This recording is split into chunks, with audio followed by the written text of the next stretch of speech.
지난 27편에서는 그 아동기 정서 행동장애에 있어서 ADHD에 대해서 말씀을 드리면서 이것을 27편과 28편으로 나누어서 말씀드린다고 했어요.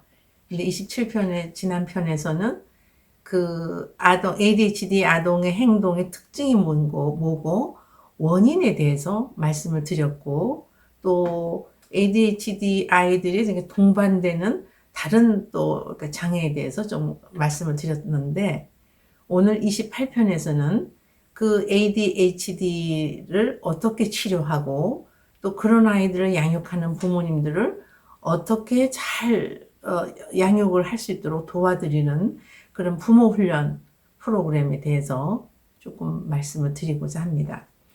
우선 아동의 ADHD 증상이 심한 아이들은 약을 복용을 하지만 그렇게 심하지 않은 아이들은 부모의 양육으로도 많이 좋아질 수 있다는 그런 연구 결과에 따라서 약물 치료 없이 환경 조절과 또 양육자의 어떤 양육 교육 프로그램을 통해서 이제 그 아이들을 잘 이렇게 바람직하게 돌보고 양육할 수 있도록 하는 그런 프로그램에 대해서 오늘 소개하도록 하겠습니다. 보통 우리가 이제 이렇게 정상적인 아동들이 바람직하지 못한 행동을 할 때는 행동 수정 또는 행동 치료를 하는 것을 많이 권하고 있는데요. 보통 우리가 ADHD 아이들도 행동 수정을 안 하는 건 아니에요. 그러나 이제 부모의 입장에서, 양육자의 입장에서 그것이 어떤 환경 안에서 이 아이가 적응을 잘 못해서 일어나는 다양한 어떤 문제 행동들을 무조건 행동 수정을 한다는 것은 바람직하지 못하다라고 지난 27편에서 말씀드린 바 있습니다.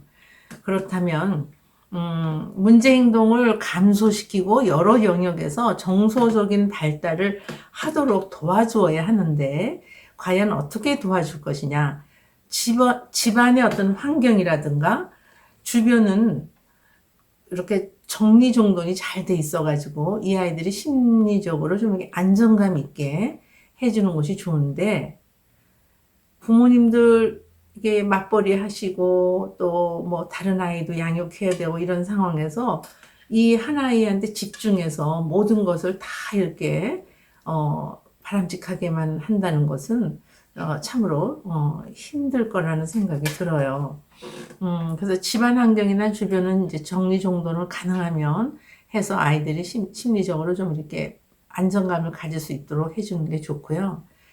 또 예를 들어서 이제 이렇게 가끔가다 이제 저는 우리 센터에 오시는 부모님들에게 색채 심리학에 대해서 이거 색깔로도 좀 말씀을 드리는 부분이 있는데, 보통 ADHD들이 좀 산만하고 에너지가 많고 가만히 있지를 못하는 아이들인데, 방의 어떤 인테리어나 어떤 도배나 침구가 붉은 톤이나 회색이나 검정 톤을 좀 피해 주세요, 이렇게 말씀을 드리고 좀 그린 톤으로 해주세요, 이제 이렇게 말씀을 드립니다. 그러니까 이 그린 색깔이 초록색이 갖는 어떤 안정감이 이제 ADHD 아이들에게는 심리적으로 어느 정도 좀 안정을 시킬 수가 있기 때문에 그런 것을 많이 권장을 하고, 그리고 이제 이 아이들이 입는 옷도 난색, 따뜻한 색보다는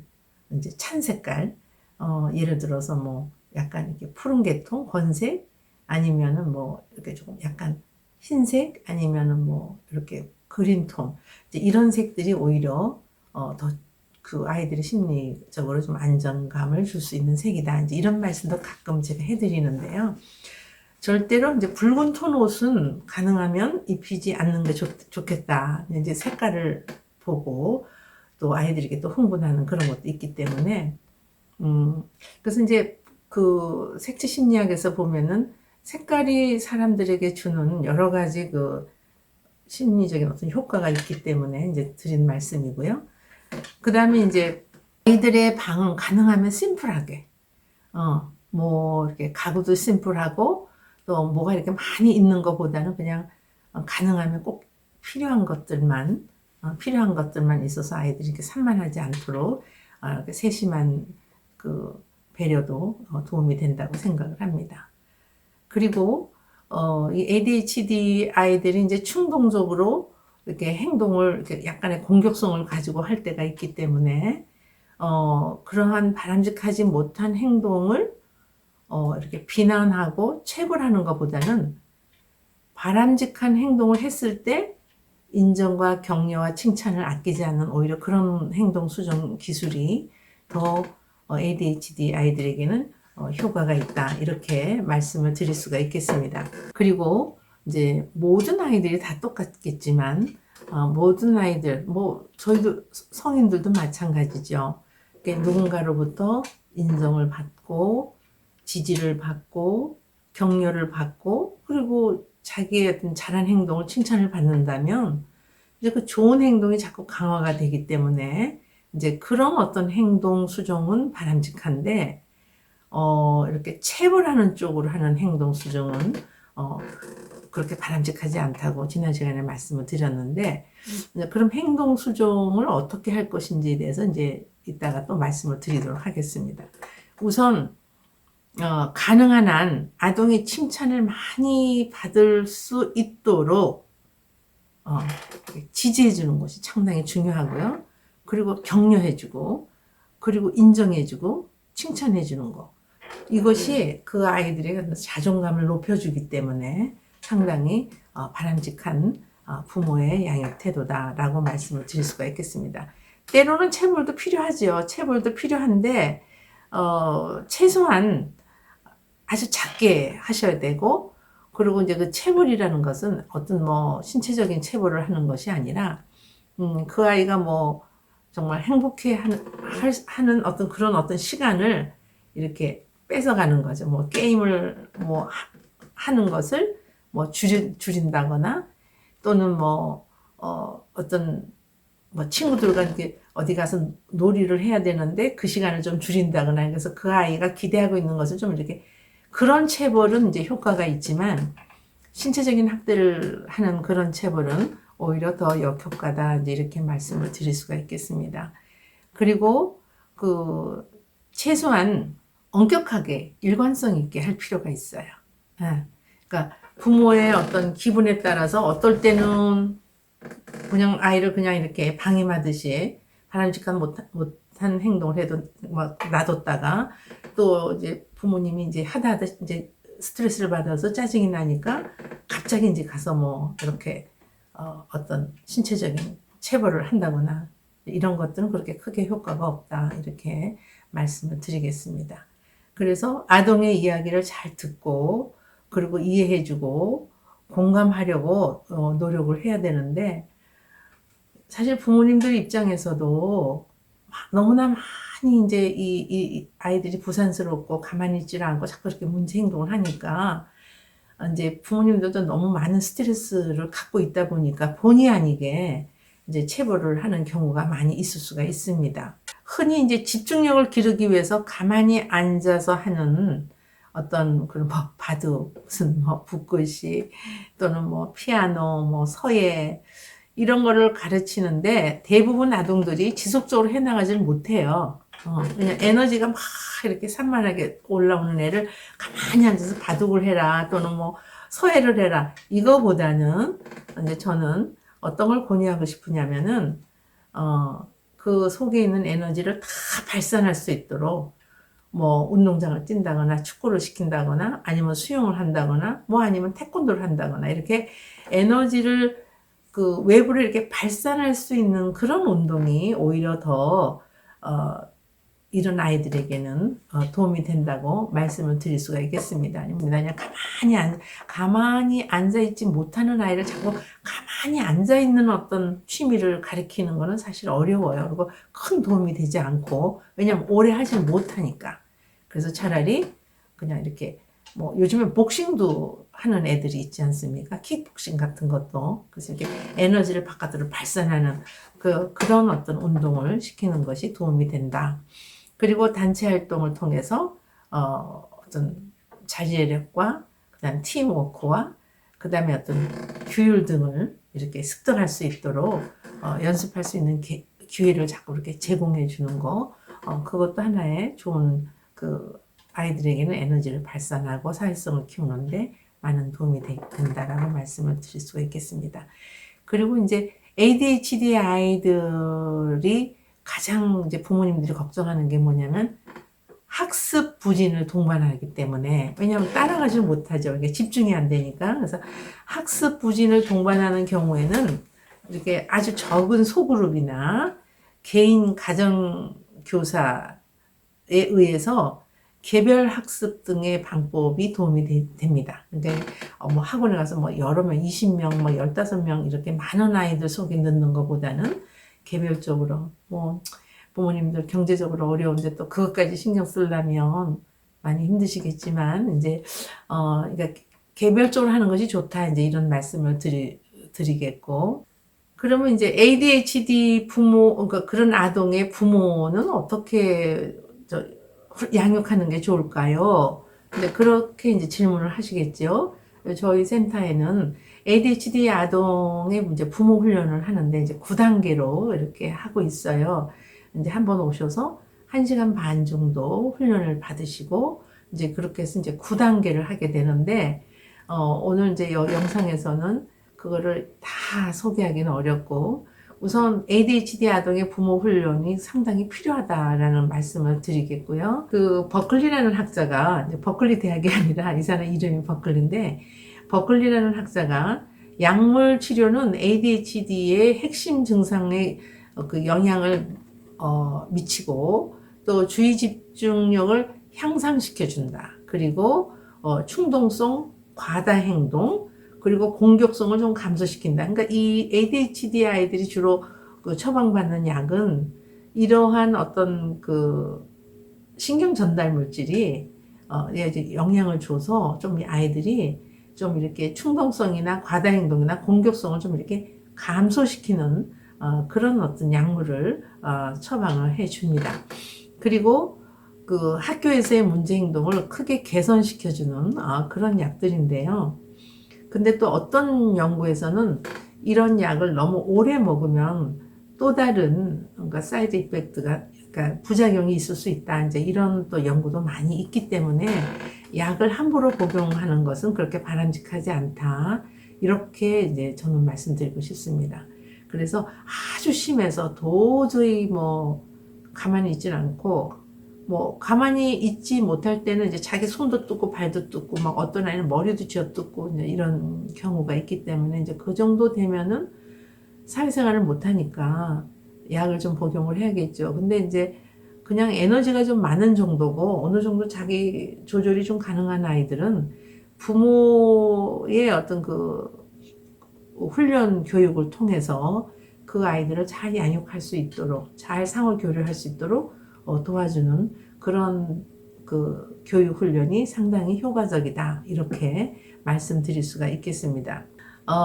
대인관계, 그러니까 약물로도 개선되지 않는, 그러니까 약물을 했는데도 개선되지 않는 그런 것들이 또 있죠. 근데 그런 것들은 또 이렇게 부모가 지혜롭게 잘, 부모님께서 훈련을 받아서 그 훈련을 자녀 양육에 잘 적용하시는 방법을 이제 말씀을 드리면, 그 아이들이 어떤 살아가는데, 또는 또래 집단에서 학교에서 살아가는데 어떤 친구 관계라든가 그다음에 자아 개념이라든가 사회적 적응과 같은 영역들에서 문제점들이 개선이 되지 않고 이게 계속 가는 경우가 있어요. 사회가 바뀔 수는 없고 이 아이가 사회에 적응을 해야 되는데 그게 쉬운 일이 아니죠. 뭐 심지어는 뭐 마트나 이렇게 밖에 이렇게 학교 근처 이렇게 뭐 학원이나 이런 데 가서도 친구들하고 잘 어울리기가 상당히 어렵겠죠. 그런 아이들의 부모님들은 정말 얼마나 많은 스트레스를 받고 또 또 그래서 이런 아이들을 이제 자녀로 두고 있는 부모님들은 부부간의 갈등이 굉장히 심화가 되죠. 왜냐하면 양육 방법이 다르니까. 그래서 부부가 똑같이 부모 훈련을 받는 것을 이제 권장을 합니다. 그러니까 엄마만 받아가지고 또 집에서 하면 아버지는 또 반대로 하기 때문에 잘 모르시니까. 그러니까 오히려 더 아이를 스포일 시킬 수가 있어요. 이렇게 과잉보호하는 식으로. 엄마가 행동 수정을 하려고 하는데 아버지는 그걸 이제 무관심하게 혹은 뭐 방임한다거나 아니면 아이의 뜻을 계속 들어준다거나 이러면은 효과가 안 나겠죠. 약물 치료를 받는 동안에도 부모님들의 그 만족감은 사실 적어요. 왜냐하면 약물을 복용해서 아이가 행동은 뭐 좀 이렇게 캄다운이 되더라도 아이가 자꾸 이렇게 생애 발달 과정에서 이렇게 많은 다양한 경험을 통해서 이게 발달이 돼야 되는데 이게 사회성이 결여되고 사람들과 관계를 잘 못하면서 일어나는 여러 가지 스트레스를 받는 그런 상황이 벌어지기 때문에 상대적으로 아주 심각한 가족 갈등이 일어나게 되겠죠. 그러니까 뭐 엄마는 이제 부모 훈련을 받았기 때문에 아이를 이럴 때는 이렇게 행동 수정하고 이럴 때는 이렇게 무시하고 뭐 이럴 때는 행동을 강화시키고 소구시키고 뭐 이렇게 배웠는데 뭐 집에 어르신들 할머니 할아버지 또는 뭐 남편들은 모른단 말이에요. 그러니까 이제 가족 그 아이 양육 문제로 해서 자꾸 가족 갈등이 생기고 또 가족 간에 사실 또 이런 일로 해서 부부 관계가 또 이렇게 헤어지는 경우도 사실 있습니다. 많이 있어요.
부모에 의한 지속적인 외적 동기부여의 어떤 필요성을 강조하고 있고, 그러니까 뭐, 이 아이와 함께 부모님은 같이 성장을 하는 거죠. 시행착오를 겪으면서 또 연구에 가면서 또 그런 전문가들의 도움을 받아서 훈련을 받으면서. 근데 말이죠. 이거를 엄마나 아빠나 혼자 해서는 안 되는 거예요. 부부가, 가족이 똑같이 형제들까지. 그러니 이게 얼마나 어렵습니까? 네. 그러니까 이런 자녀가 있는 가정들의 그 아픔은 이루 말할 수가 없죠. 근데 우리가 흔히 ADHD를 이렇게 쉽게 보는데요.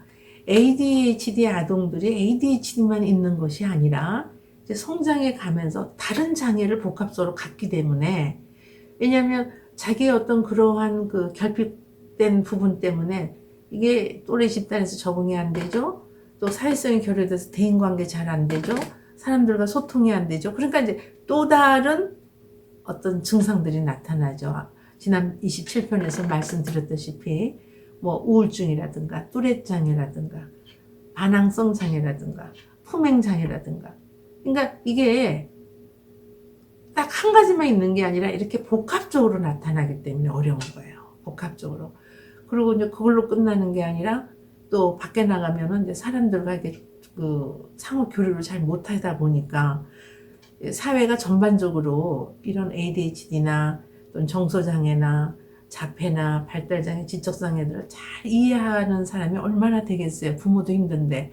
그러니까 이제 이 아이들이 나가면은 밖에서 거의 많은 스트레스를 받는 거죠. 그래서 본인들도 좌절을 느끼는 거죠. 그러니까 좌절을 느끼니까 불안해지고 그리고 우울해지고, 그리고 이제 우울해지니까 이제 뭐 방에만 있게 되고, 또 그리고 이제 짜증내게 되고, 그러니까 이제 이러한 일로 해서 가족들도 또 힘들어져서 부모 역시 우울증이 오는 경우도 있죠. 다양한 스트레스 때문에. 그래서 신체적인 증상으로 뭐 여러 가지 증상이 나타나서 오시는 분들도 있어요. 아이만 있는 게 아니라 아이보다 부모님들이 더 힘드시죠. 약물 치료 문제점을 보완해 주는 것은 그 부모 교육 훈련이 상당히 효과적이다. 이렇게 말씀드릴 수가 있겠습니다. 임상적으로 또 이렇게 어떤 실제적으로 매우 합당한 치료 모형으로 부모 훈련을 이렇게 저는 이제 이렇게 권면하고 싶습니다. 특히 이렇게 가족 갈등, 부적절한 양육으로 인해서 뭐 부부가 똑같이 할 수가 없잖아요. 사실은 똑같이 해야 되는데, 그러니까 이제 부부의 갈등이 또 심화되고, 그리고 스트레스를 받고, 그래서 뭐 그 다음에 이제 오는 그 부부 간의 그 여러 가지 문제는 정말 그 자녀 하나로 인해서 뭐 헤어지는 부부도 있겠고, 또 같이 살아도 어떤 삶의 의미가 없이 그냥 아주 드라이한 결혼 생활을 하는 그런 부부들도 많이 있습니다. 부모와의 상호작용 과정에 어려움을 가지기 때문에 이거는 이제 아이가 어떻게 치료받는다기보다 이제 부모님들이 잘해야 되는 거예요. 부모님들이 이제 적절하게 행동 수정도 해야 되고, 또 적절하게 이 아이들을 또 이렇게 칭찬과 인정과 격려와 지지를 통해서 아이들의 자존감도 높여줘야 되고, 또 형제들도 이것을 이해하고, 또 어떤 가정은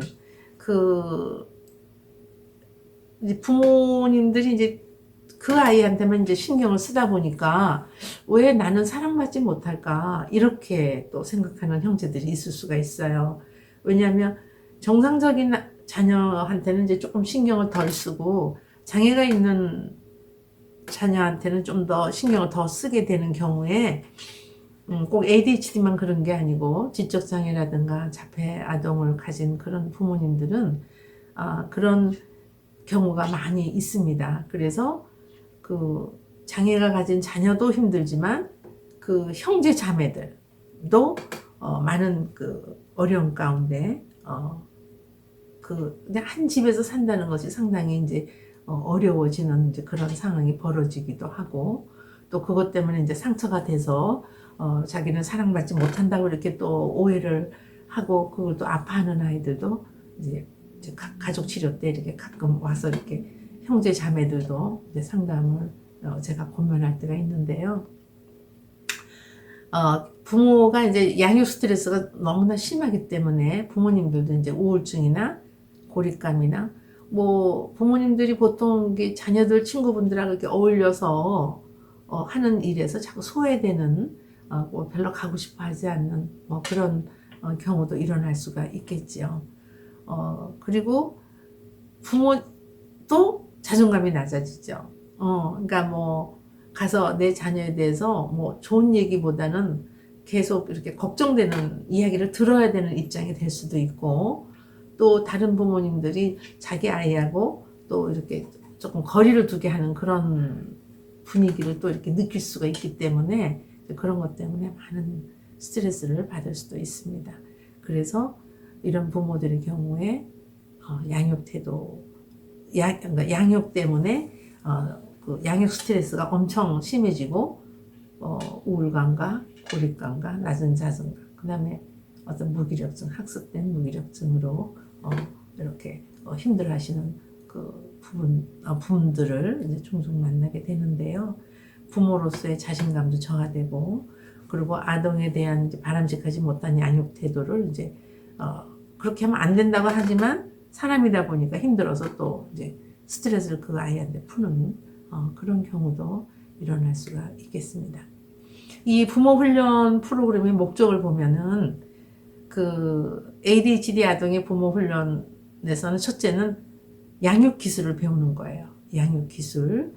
그리고 이제 이거는 꼭 그 ADHD만 해당되는 게 아니라 뭐 지적장애라든가 자폐아동이라든가 발달장애 아동이라든가 여기도 다 이제 같이 이렇게 포함이 되는데 ADHD 아이들이 지적장애를 동반하거나 또 그 자폐를 동반하는 경우가 있기 때문에 제가 이제 지금 말씀드리는 것은 요 다 통합적으로 이해하시면 되겠습니다.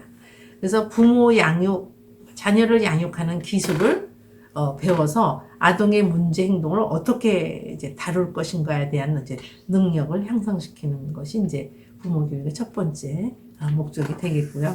두 번째는 아동기 반항 행동, 반항 행동의 원인과 그런 행동의 사회학습 기저에 있는 어떤 개념들에 대한 부모의 지식을 좀 이렇게 증가시켜 주는 거죠. 그러니까 ADHD가 뭐고 또 어떤 원인은 뭐고 치료 방법은 뭐고 이 아이들의 어떤 그 행동의 특성은 뭐고 이런 걸 다 습득을 해서 어떻게 했을 때 이 아이한테 가장 적절한 양육인지를 이제 훈련받고 하는 거죠. 그리고 부모의 지시와 명령, 규칙에 대해서 그 아이가 순종적으로 follow direction, 그러니까 잘 지시를 따를 수 있게끔 또 이제 그런 것을 교육받고 훈련받는 그런 것이 이제 부모 훈련 교육 프로그램에 이제 해당이 된다고 볼 수가 있겠습니다.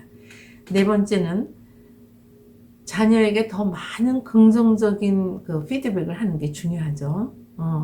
긍정적인 관심을 보이고 적절한 행동 결과들을 이렇게 제시함으로써 가족 간의 조화를 이제 이렇게 증대시키고 또 부부 간에 이런 자녀를 가지고 있는 부부들이 이렇게 마음이 편하지가 않으니까 평소에도 아이 때문에 지쳐있죠. 대부분 다 지쳐있고 또 이렇게 전문직에 종사하는 분들도 꽤 계시는데 부모님들께서 밖에서 일하고 들어와서 이제 지쳐 있는데 거기에 또 아이의 그 여러 가지 그 문제 행동들과 같이 이렇게 뭐라 그럴까요?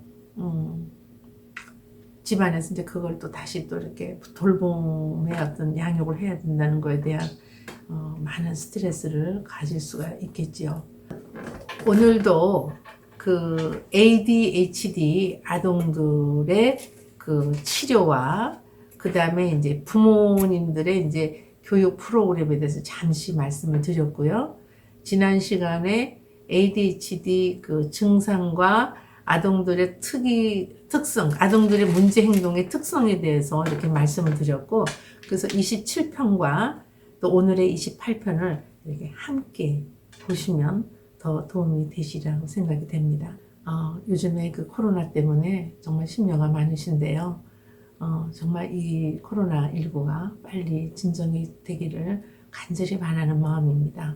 그리고 이런 또는 확진자 가족분들께서도 요즘은 뭐 신생아나 이런 아이들한테서 또 일어난다고 하니까 더 걱정이 됩니다. 이제 학교도 지금 가지 못하고 다들 집에 있는데 얼마나 부모님들이 지금 힘드실까 하는 생각입니다. 여러분 다음 뵐 때까지 건강하시고 그리고 이제 이 영상이 여러분들께 많이 도움이 되셨으면 좋겠어요. 그리고 이제 다음에도 아동 심리 상담 편으로 해서 이제 어떤 그 행동장애나 정서장애에서 이제 다른 부분을 다루어서 여러분들 찾아뵙도록 하겠습니다. 여러분 경청해 주셔서 감사합니다. 김명희였습니다.